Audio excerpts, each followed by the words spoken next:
บายดีครับผู้ชมวันนี้จะพาประธานมาเที่ยวชมบ่อน้ำอุ่นอยู่บ้านอาหารประตางเนาะเมืองกะลึกแขวงไสกองทางภาคใต้ของสปปล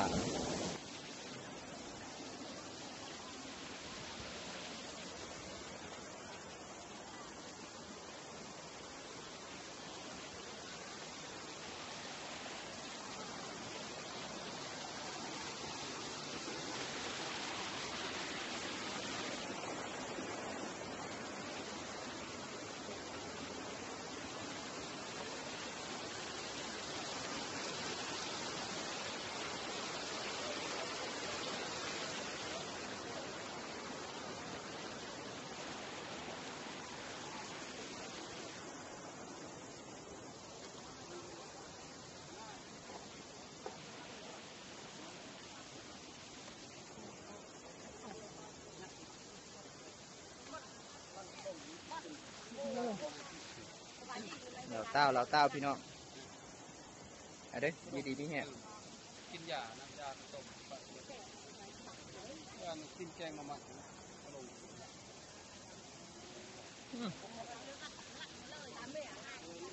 หวานคัก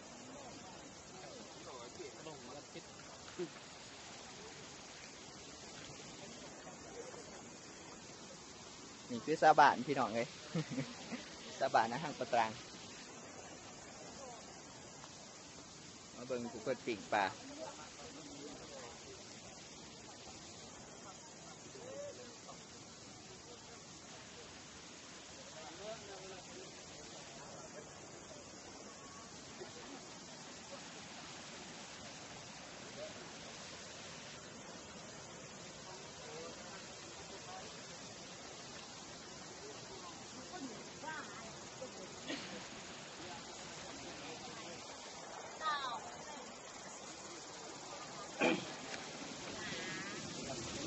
บริการไทยหัวปะ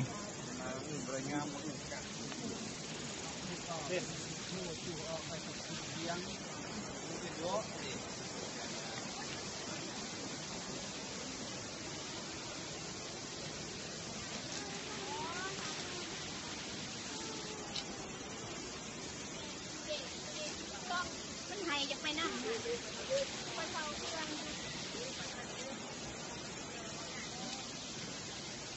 บ่ไป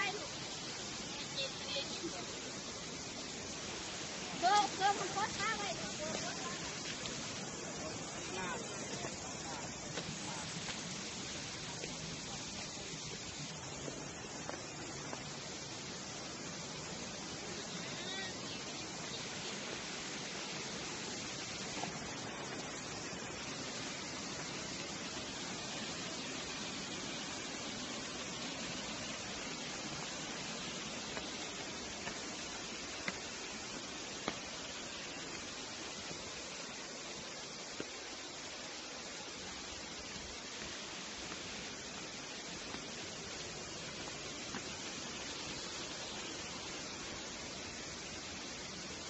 เพิ่นใส่หม้อหาปลา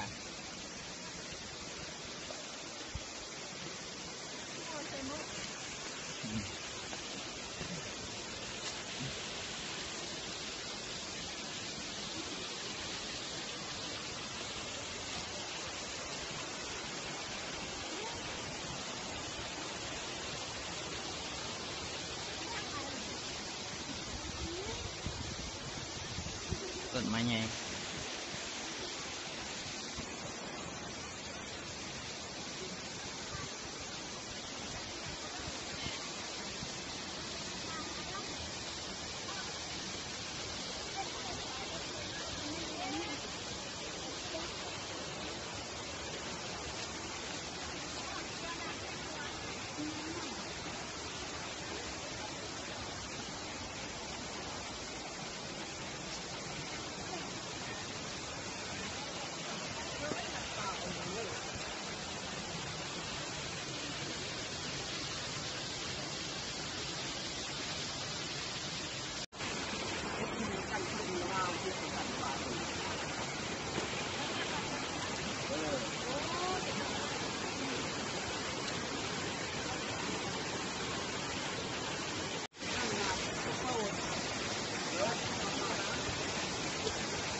นี่จะเป็นน้ำซุปตา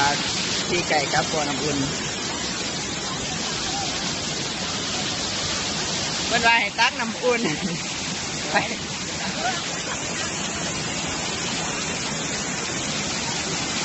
ไปเบิ่งจุดกัน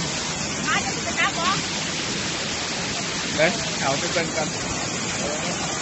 โอ้ยอย่างเงิน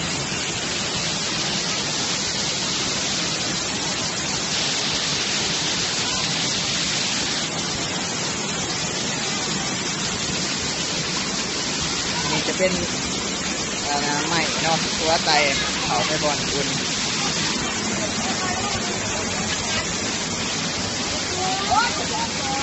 ซุกอยู่บ่ซุกอยู่บ่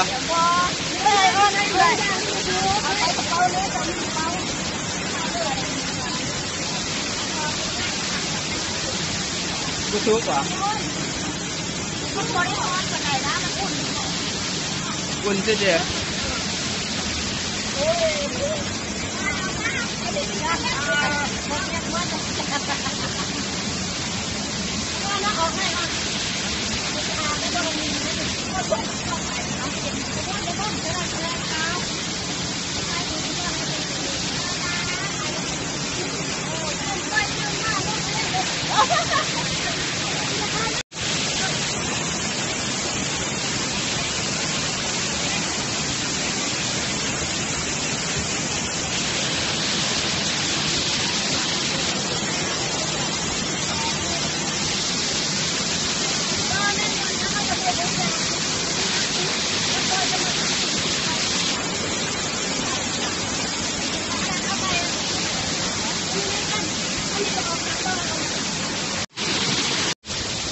นี่แมนจุดบอลน่ะหมอนเนาะจะเป็นอายเลยเห็นไหมอันนี้แมนจากกินเนาะอันนี้มันโมเมนบอลบอมเดี๋ยวจะพาไปดู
ส่งใครทุกข์หรือเปล่าฮะทุกข์เหรอ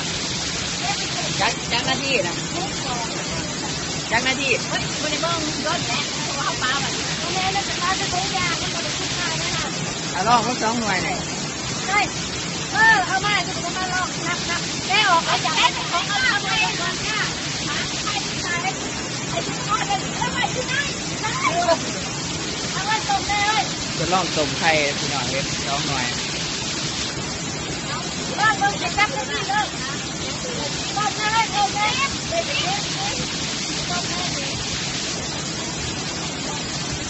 ลองเพิ่มมาจักหน้าที่ แล้วบ้านโป่งจะไหนเนี่ย11 โมงยังหา เอาทำเฟซบุ๊กไปเด็กเหนือสถานที่แล้ว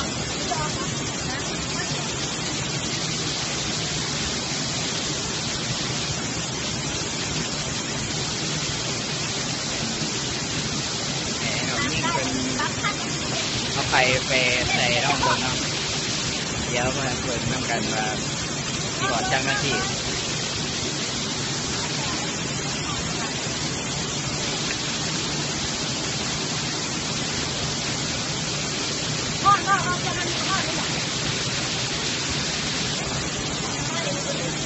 ขายหอนครับ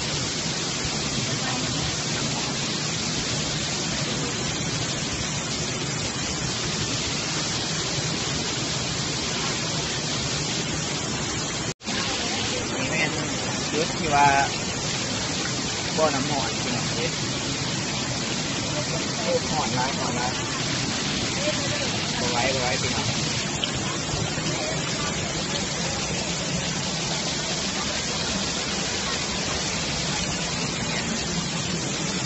คือที่ว่าน้ำหอนไหลออกมาอยากกิน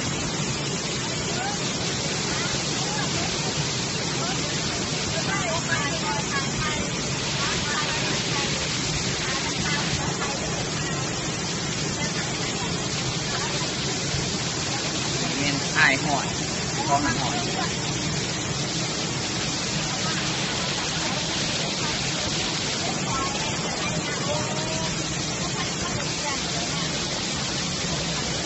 เป็นไอของน้ำหอมนั่นเองในที่แขวงภาคใต้มีแต่อยู่เขตเมืองกระดึ๊บแขวงเชียงกองในแขวงอื่นคือว่าโบมีพี่น้อง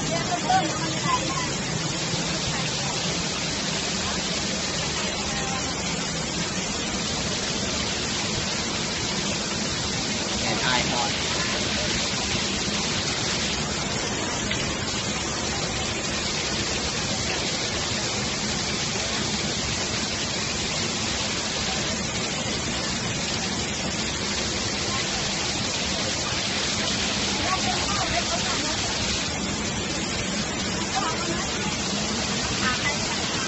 สำหรับการเที่ยวชมบ่อน้ำอุ่นกาชิเดโจลงทำนี้เนาะมาพบกันในโอกาสหน้าในคลิปต่อไปอย่าลืมกดไลค์กดแชร์กดซับสไครต์น้ำเด้อขอขอบใจที่ทุกท่านให้เกียรติรับชมขอขอบใจ